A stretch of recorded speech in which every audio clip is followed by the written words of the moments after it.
travailler tout en voyageant, ou bien plutôt voyager tout en travaillant.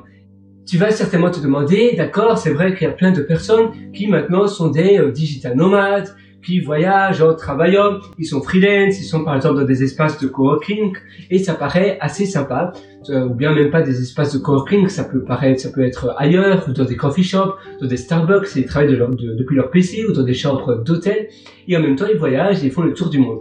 Ça peut être très sympa, mais c'est pas toujours possible pour tout le monde.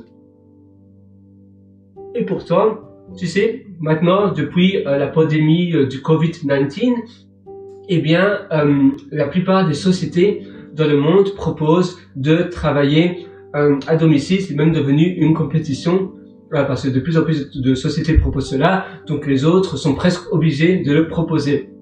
Je sais qu'en France, c'est pas encore très bien implémenté parce que il y a beaucoup de sociétés qui proposent 3 jours eh bien, de travail de chez eux et 2 jours, ils doivent être au bureau. Donc c'est pas vraiment travail à domicile 100%. Mais dans la plupart d'autres pays, surtout les pays anglo-saxons, c'est comme tu veux, tu travailles tout le temps de chez toi, ou bien tu vas à la société. Finalement, la société, c'est un peu comme un espace de coworking, c'est un open space. Tu es là si tu as envie d'aller pour avoir la connexion internet, l'électricité et tout, et puis la machine à café, etc. Mais si tu as envie de travailler de chez toi ou ailleurs dans le monde, du moment que c'est moins de 6 mois pour des raisons d'imposition, parce qu'ils t'imposent dans le pays où la société se trouve, souvent, sinon tu es le contracteur, mais là c'est autre chose.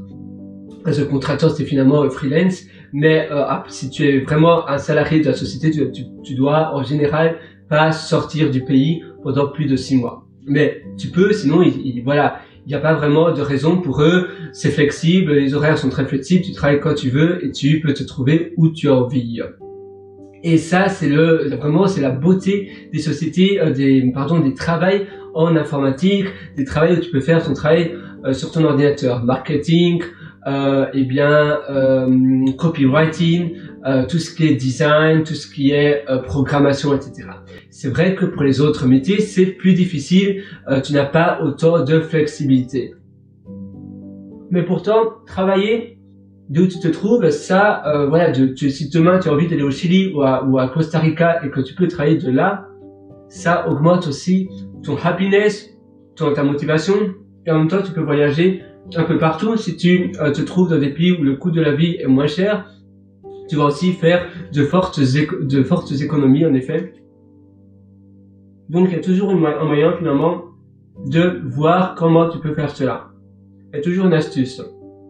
Moi je te conseille premièrement de voir avec ton manager, ou bien tu peux leur dire simplement que tu as trouvé une société ailleurs qui propose pour toi de travailler 100% à domicile et donc tu as envie de faire pareil. Tu peux d'ailleurs le proposer de faire en douceur. Donc tu vas leur demander, ah tiens, je vais travailler 1 jour de chez moi et on va voir comment ça se passe, et puis 2 jours, puis 3 jours, et puis après tu vas leur proposer, tiens, est-ce que je peux pas travailler pendant 1 mois, 2 mois à domicile, j'ai envie d'aller faire un safari, mais je travaillerai aussi bien. Et si tu montres que ta livraison en tant qu'employé est tout aussi bonne, eh bien, ils vont te dire oui, parce que si tu es un bon salarié, si tu es une personne qui s'aime bien et une personne qui est assez importante dans la société, ils vont pas renoncer cela parce que, en effet, perdre un employé et embaucher à nouveau, ça coûte cher, c'est embêtant et personne n'aime faire des entretiens, surtout dans les sociétés en informatique. Il y a souvent 5-6 rounds d'interviews,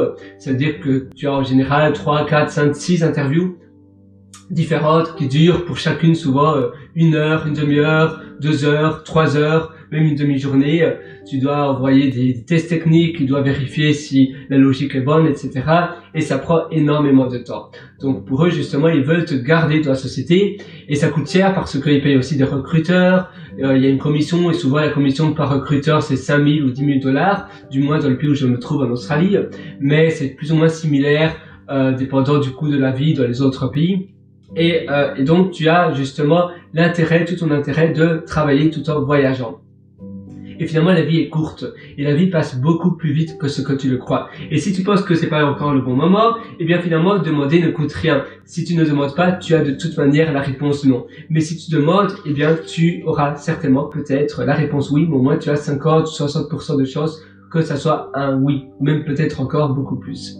Alors tu dois le faire, même si tu penses que ton travail n'est pas vraiment fait pour travailler à domicile. il y a toujours moyen.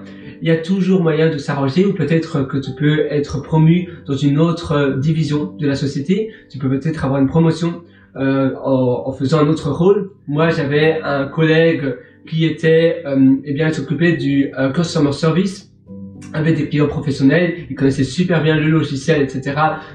pour la société dans laquelle je travaille. Et maintenant, il était promu pour être QA. Donc, ça veut dire qu'il teste la qualité insurance du produit. Quality Insurance, c'est QA. Donc tu vois, toi tu peux faire exactement pareil dans ton domaine. Tu peux aussi faire un career switch, ou bien tu peux simplement être freelance. Tu peux aussi faire cela à temps partiel. Tu as aussi une autre manière, je faisais cela avant. Tu travailles à domicile le jeudi et le vendredi. Et le jeudi soir, après que tu aies travaillé, toi aussi, si tu habites en Europe, tu peux prendre un billet d'avion pour aller en Norvège. Oh, j'adore les pays scandinaves personnellement, donc Norvège, Suède, Finlande, Islande, etc., Danemark.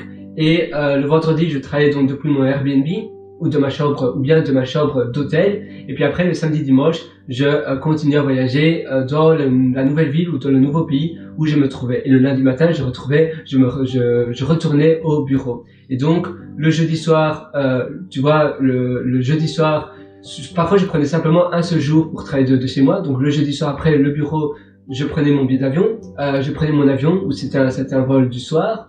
Le vendredi, j'étais dans une nouvelle destination, dans le nouveau pays, dans la nouvelle ville, ça peut même être dans ton pays, mais dans une ville différente. Et là, je travaille depuis un Airbnb, depuis un hôtel. Tu dois toujours vérifier que la connexion Internet soit bonne. Mais maintenant, tu peux utiliser facilement ton 4G, ton 3G, ton 5G de ton téléphone portable.